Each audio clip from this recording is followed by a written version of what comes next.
The quantum communications array at Luna Base hummed quietly in the sterile laboratory environment. Dr. Sarah Chen had monitored these instruments for 15 years, searching for signs of intelligent life among the stars. The array had picked up countless natural phenomena, but never anything that suggested artificial origin. Until today. The signal pulsed with a mathematical precision that made Sarah's hands shake as she analyzed the data. Prime numbers, arranged in a clear sequence that could only be intentional. Her heart raced as she initiated the first contact protocols that humanity had prepared for decades but never had the chance to use. Within hours, the highest levels of Earth's United Council were gathered in emergency session. The message they'd received was clear and desperate. The Meridians, an advanced civilization spanning dozens of star systems, were under attack by an entity they called the Void Hunters. Their message wasn't just first contact. It was a plea for help. They're being systematically exterminated. Admiral James Harrison explained to the Council, his weathered face grim as he displayed the translated message. The Void Hunters appear from nowhere, destroy entire worlds, and vanish again. The Meridians have lost 11 colony worlds in the past 3 months. Counselor Weizong leaned forward, her eyes sharp. And they're asking us for help. We barely have interplanetary capabilities. What could we possibly offer against an enemy that's defeating a significantly more advanced civilization? The Admiral's response was interrupted by Dr. Chen's urgent entrance into the chamber. Counselors, we're receiving new data. The Void Hunters have just attacked another Meridian world. They're broadcasting it. The chamber's main display filled with imagery that made several counselors gasp. A planet, clearly heavily developed, burned under the assault of massive ships that seemed to absorb light rather than reflect it. The Void Hunters' vessels moved with terrifying precision, methodically reducing cities to ash, while smaller craft rounded up survivors. They're not just killing them. Sarah's voice shook. They're harvesting them. Those they don't kill immediately are taken aboard their ships. The Meridians say none have ever been seen again. Admiral Harrison's jaw clenched. The Meridians have superior technology in nearly every way. Better weapons, better shields, faster ships. But the Void Hunters seem to adapt to everything they throw at them. Each attack is worse than the last. Which brings us back to my question. Counselor Zhang pressed. What could we possibly do to help? The answer came from an unexpected source. Dr. Marcus Webb, head of xenobiology, had been quietly analyzing the data throughout the meeting. We can do what we do best, he said, looking up from his tablet. We can surprise them. The council chamber fell silent as Webb continued. The Meridians are technologically advanced, yes, but they're also predictable. Their tactics, their technology, their very thought processes, they follow clear patterns. Patterns the Void Hunters have learned to exploit. He stood, projecting a new series of images. But humans, we're chaos incarnate. Our entire history is filled with examples of inferior forces defeating superior ones through sheer unpredictability. We try things that shouldn't work. We take risks that no logical species would consider. We're adaptable in ways that defy pattern recognition. Admiral Harrison nodded slowly, understanding dawning in his eyes. The Meridians fight wars of technology. We fight wars of innovation and desperation. The Void Hunters have never encountered anything like us. It's more than that, Webb continued. The Meridians' message included detailed scans of the Void Hunters' ships. Their technology isn't actually more advanced than the Meridians. It's just used more efficiently. They win through perfect execution of proven strategies. But what happens when those strategies encounter something they were never designed to handle? Counselor Zhang still looked skeptical. You're suggesting we help fight an interstellar war based on the hope that we'll confuse them to death. I'm suggesting, Webb replied, that humanity's greatest strength has always been our ability to do the unexpected. The Void Hunters are predators who have learned to hunt certain types of prey. They've never encountered anything like us. The council chamber erupted in debate. The risks were enormous. Earth had barely begun to reach for the stars, and now they were considering throwing themselves into an interstellar war. But as the discussion continued, a growing sense of purpose filled the room. This wasn't just about helping the Meridians. This was humanity's chance to prove itself among the stars. Admiral Harrison's voice cut through the chaos. The Meridians sent us this message for a reason. They've observed us, studied us. 3 weeks after Earth's decision to aid the Meridians, the lunar shipyards had transformed beyond recognition. What had once been a small facility for maintaining orbital vessels now hummed with activity as humanity prepared for its first interstellar war. Admiral Harrison stood at the observation deck, watching as workers in spacesuits swarmed over the hull of the UES Defiant, Earth's first true warship. Next to him, Meridian Ambassador Zarix observed with an expression that might have been concern, if human facial expressions translated to his crystalline features. Your vessels, the ambassador began carefully. They are quite different from what we expected. Harrison smiled grimly. You mean they're primitive compared to yours? That's exactly the point. The Meridian's crystalline structure shifted, and what Harrison had learned was curiosity. Below them, workers were attaching what looked like 20th century railroad plates to the Defiant's hull, while others installed what appeared to be modified mining equipment alongside state-of-the-art weapon systems. The Void Hunters have adapted to your level of technology, Harrison explained. They expect energy shields, quantum weaponry, neural interfaces, so we're giving them something else entirely. Dr. Webb joined them at the window, his tablet displaying simulation results. We're combining technologies in ways no one has ever tried before. Those hull plates, they're based on century-old tank armor, but we've layered them with metamaterials that should scatter energy weapons. The mining equipment, modified to release clouds of magnetized plasma that will play havoc with their targeting systems. But these innovations, Zarix protested, they are inefficient. Our simulations suggest they will be 47% less effective than standard defensive systems. Exactly. Webb grinned. The Void Hunters analyze patterns, predict responses, and counter them perfectly. But how do you counter an enemy using technology so outdated it circles back around to being innovative? Harrison gestured to another ship under construction. The UES Trickster over there. We've equipped it with modified terraforming equipment. Instead of reshaping planets, it can alter local space conditions in ways your sensors suggest will disrupt the Void Hunters' navigation systems. And this one, Webb pointed to a smaller vessel, is carrying what we call chaff, basically clouds of metal strips that we've used to confuse radar since the 1940s. But we've updated them with quantum entanglement properties. When the Void Hunters hit them with their scanning beams, the feedback should be interesting. Zarix's crystalline form flickered with what Harrison recognized as distress. Your species, you deliberately choose less efficient solutions. This defies logical combat doctrine. That's humanity for you, Dr. Chen said, joining the group. She'd been working closely with the Meridian communication teams, learning their language and technology. We're not looking for perfection. We're looking for surprise. She pulled up a holographic display showing tactical simulations. The Void Hunters have never lost a battle because they've never faced an enemy they couldn't predict. Their whole strategy relies on understanding and countering their opponent's technology. But how do you counter an enemy that doesn't even understand their own tactics? The simulation showed human ships performing maneuvers that made Zarix's crystalline structure vibrate with alarm. Earth vessels deliberately diving into asteroid fields, using the rocks as shields and weapons. Ships shutting down all systems to play dead, then reactivating at crucial moments.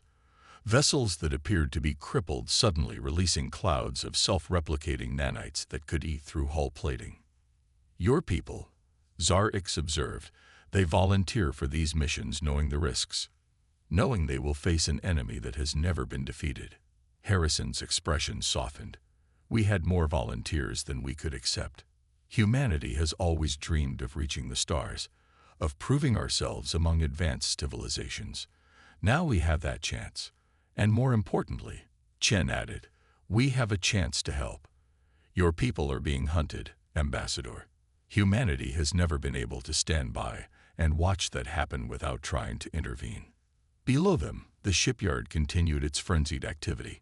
More vessels were under construction, each incorporating what many would consider obsolete technology in new and unpredictable ways. Teams of engineers worked alongside Meridian advisors, combining Earth's innovative chaos with alien precision. The Void Hunters believed themselves to be perfect predators, Harrison said quietly.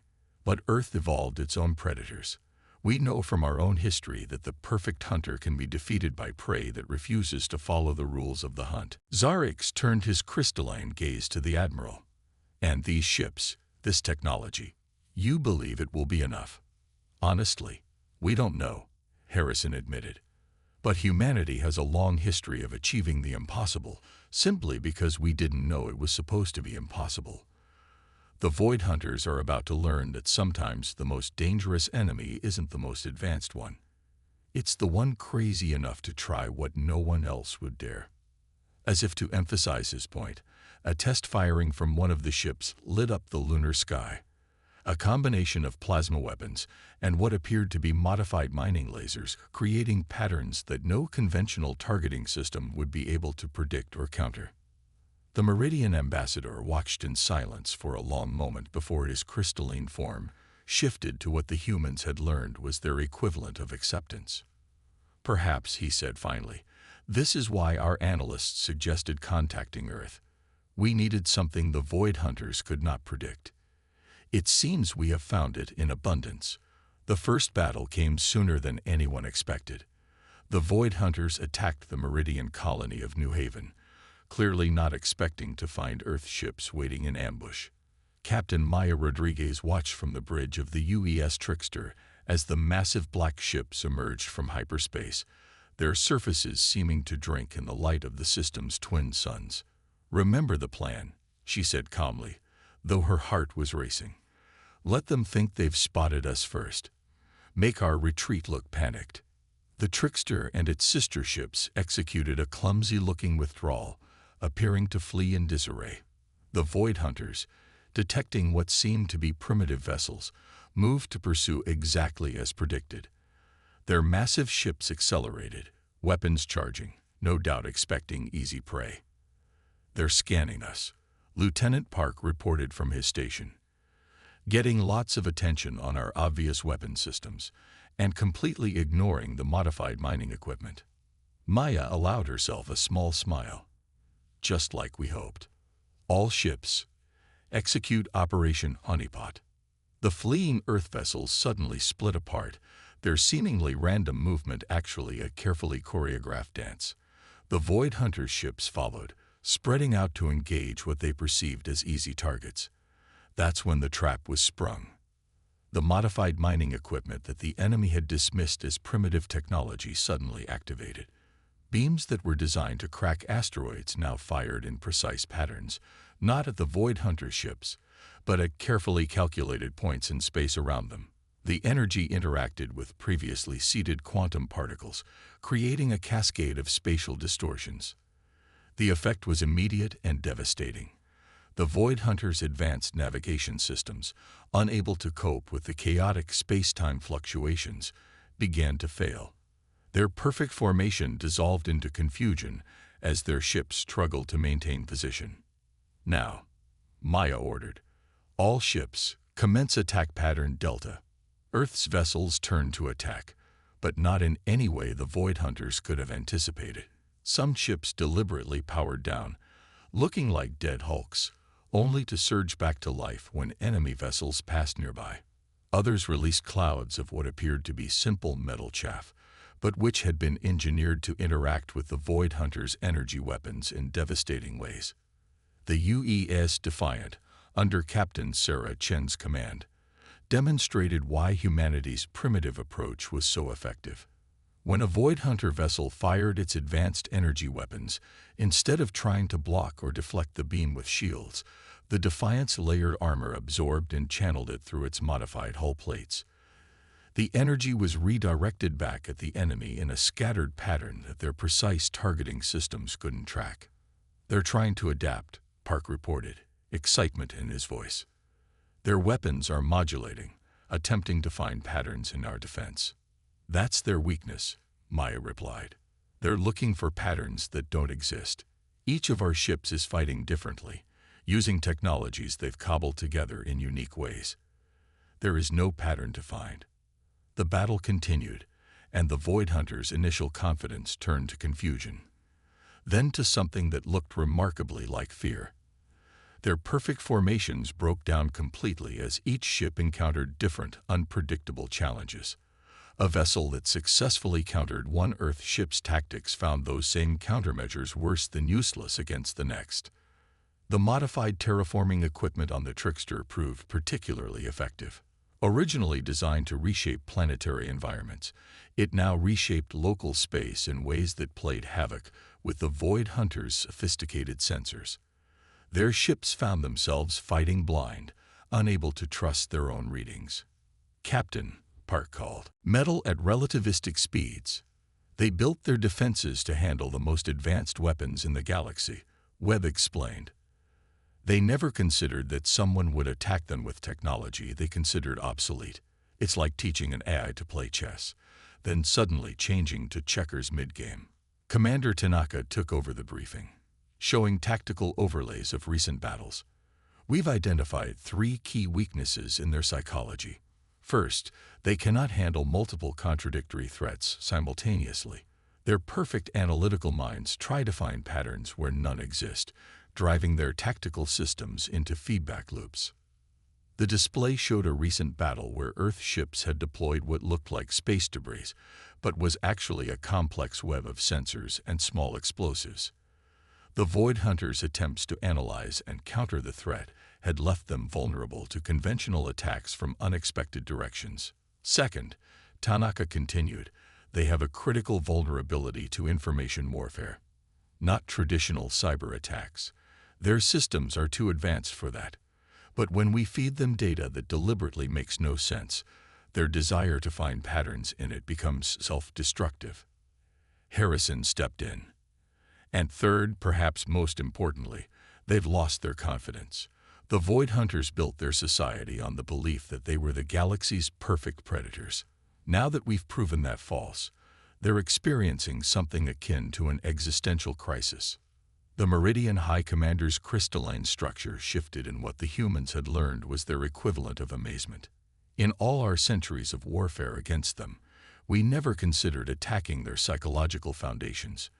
We were too focused on matching their technological superiority. "That's because you think like they do," Dr. Chen added, entering the command center with fresh analysis. "You believe in progression, in the idea that more advanced always means better. Humanity learned long ago that sometimes the best solution isn't the most sophisticated one." She brought up new data streams showing the status of the war. The Void Hunters were retreating from multiple sectors, abandoning conquest attempts that had been in progress for years. But more than that, their society was showing signs of fundamental change. "We're intercepting communications between their worlds," Chen explained. "They're questioning everything. Their tactics, their strategy, their very purpose. Some are even suggesting that their entire approach to expansion needs to be reconsidered."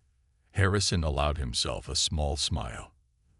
They wanted to be perfect predators, but they forgot the most important lesson from Earth's evolutionary history. The most successful species aren't the strongest or most advanced. They're the ones most capable of adaptation and change. The command center fell silent as everyone absorbed the implications. The Void Hunters weren't just losing battles, they were losing their identity as a species. Their belief in their own perfection had been shattered not by superior technology, but by humanity's embrace of imperfection and unpredictability.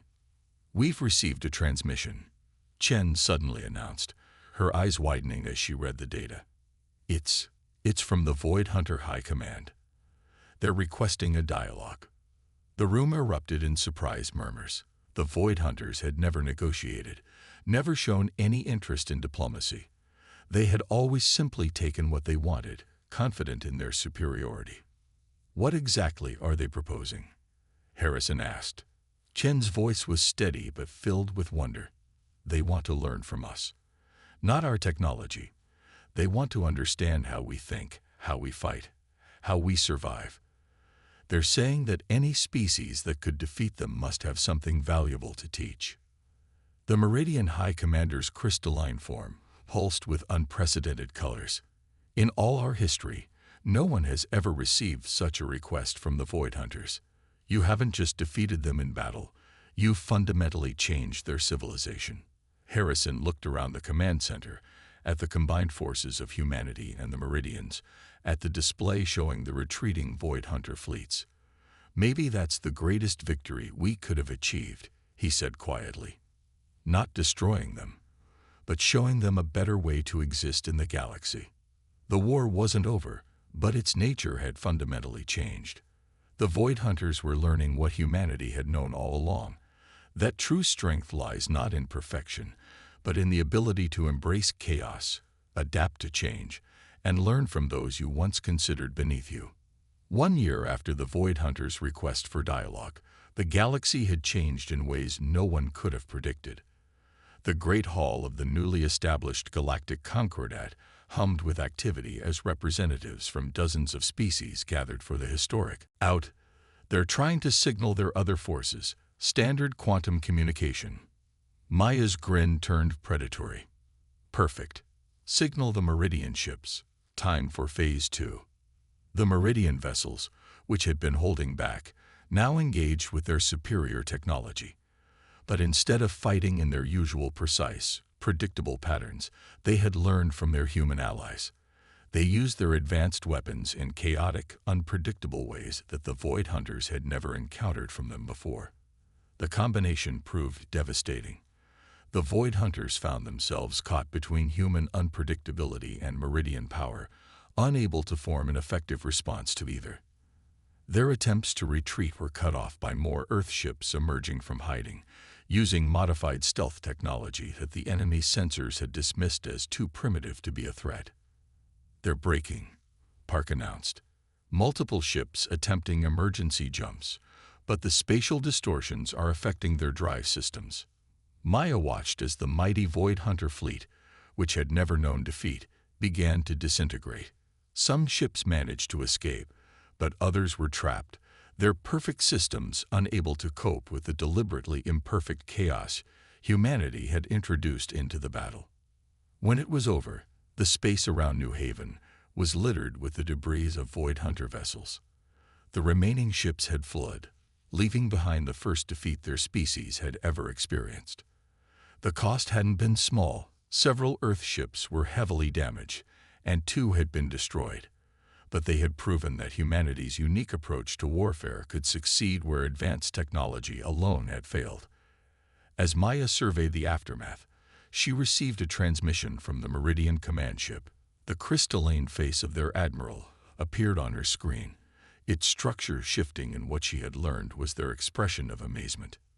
"Your tactics," the Meridian admiral said, "they defy all logical analysis. Yet they proved more effective than centuries of our own military doctrine. Perhaps we have been approaching this conflict incorrectly from the start." Maya thought about the long history of human warfare, how necessity and desperation had often proven more powerful than superior technology. "Sometimes," she replied, "the most effective weapon isn't the most advanced one. It's the one your enemy doesn't expect and can't understand." The battle for New Haven would become known as the turning point in the war against the Void Hunters. It was the day the galaxy learned that humanity's greatest strength wasn't in their technology, but in their ability to defy expectations and turn their perceived weaknesses into unprecedented advantages. In the 3 months following the Battle of New Haven, the war transformed dramatically. The Void Hunters, for the first time in their history, found themselves on the defensive. Admiral Harrison stood before the combined Earth-Meridian Fleet Command, presenting the latest intelligence. "They're adapting," he said, "but not in the way they expected to. The Void Hunters are becoming predictable in their attempts to counter our unpredictability. The holographic display showed the enemy's recent battle formations, where once they had moved with perfect precision, now their ships clustered defensively, trying to protect against attacks that might come from any direction, in any form. Commander Yuki Tanaka, who had led several successful raids against Void Hunter positions, stepped forward. "They're showing fear," she said. "Not just caution. Actual fear. Their ships scatter at the first sign of unusual sensor readings. They're jumping at shadows." The Meridian High Commander, whose crystalline form glowed with a deep blue light, added, "They have begun to retreat from systems they previously held with absolute control. Our analysts suggest they are unable to cope with the psychological impact of uncertainty." Harrison nodded. "That's exactly what we were counting on. The Void Hunters built their entire civilization on the principle of perfect prediction and control. Now that we've shown them that such control is impossible, their whole society is beginning to fracture." The display shifted to show footage from a recent engagement. Earth ships, using what appeared to be outdated nuclear propulsion systems modified with Meridian technology, performed maneuvers that defied conventional physics. They dove through asteroid fields, using the space rocks as both shields and weapons. Some vessels deliberately triggered their reactor cores to create electromagnetic pulses that scrambled enemy systems. "What's particularly interesting," Dr. Webb interjected, joining the presentation, "is how they react to our more primitive weapons. Watch this." The display showed a Void Hunter vessel, its advanced shields easily deflecting energy weapons, being crippled by simple kinetic projectiles. Railguns firing chunks of signing ceremony. Dr. Sarah Chen, now Earth's ambassador to the Concordat, stood beside Admiral Harrison, watching as former enemies became allies. "Did you ever imagine this is where we'd end up?" she asked quietly. "When we first received that distress signal." Harrison shook his head, observing as a Void Hunter representative, their once threatening black armor now adorned with symbols of peace, engaged in animated discussion with a group of Meridian scientists. "We thought we were going to war. Instead, we sparked a revolution." The revolution hadn't been won through force alone. After the initial battles proved humanity's effectiveness, the real change had come through understanding. The Void Hunters, their belief in perfect prediction shattered, had begun to study human history and culture with an almost obsessive intensity. "They're like children discovering a new way of thinking," Dr. Webb commented, joining them at the observation platform. Their entire society was built on the idea of predictability and control. "We showed them their strength in chaos, in improvisation, in the beautiful uncertainty of life." Below them, the main floor of the hall showcased the fruits of this new collaboration. Void Hunter ships, once instruments of pure destruction, had been modified with human-inspired innovations to serve as rapid response vessels for natural disasters. Their perfect precision, combined with humanity's adaptability, had saved millions during recent crisis situations. The Meridians, too, had changed. Their crystalline forms now displayed more varied colors and patterns, a visible sign of their growing comfort with uncertainty and change. They had begun incorporating human-style training into their military and scientific programs, encouraging creative thinking alongside their traditional precise analysis. "The latest reports from the frontier are encouraging," Harrison said, reviewing data on his tablet. "The joint patrol fleets are working better than anyone expected. Void Hunter precision, Meridian technology, and human unpredictability. Turns out it's a powerful combination." Chen smiled as she watched a group of human engineers demonstrating a new hybrid technology to an audience of multiple species. The device combined Void Hunter energy manipulation, Meridian crystalline matrices, and what appeared to be modified Earth construction equipment. "We're all learning from each other. That's the real victory here." A soft chime announced the beginning of the ceremony. The hall quieted as representatives from each species took their places. The Void Hunter High Commander, their armor now bearing traces of both human and Meridian influence, stepped forward first. "A year ago, we thought we understood the nature of power," they began, their voice carrying clearly through the hall. We believed that perfection was the ultimate goal, that those who could not match our precision were inferior. Humanity taught us otherwise. The commander gestured to the Earth delegation. These beings, whom we once dismissed as primitive, showed us that true strength lies not in perfection, but in adaptation. Not in controlling chaos, but in embracing it. They defeated us not because they were stronger or more advanced, but because they understood something we had forgotten.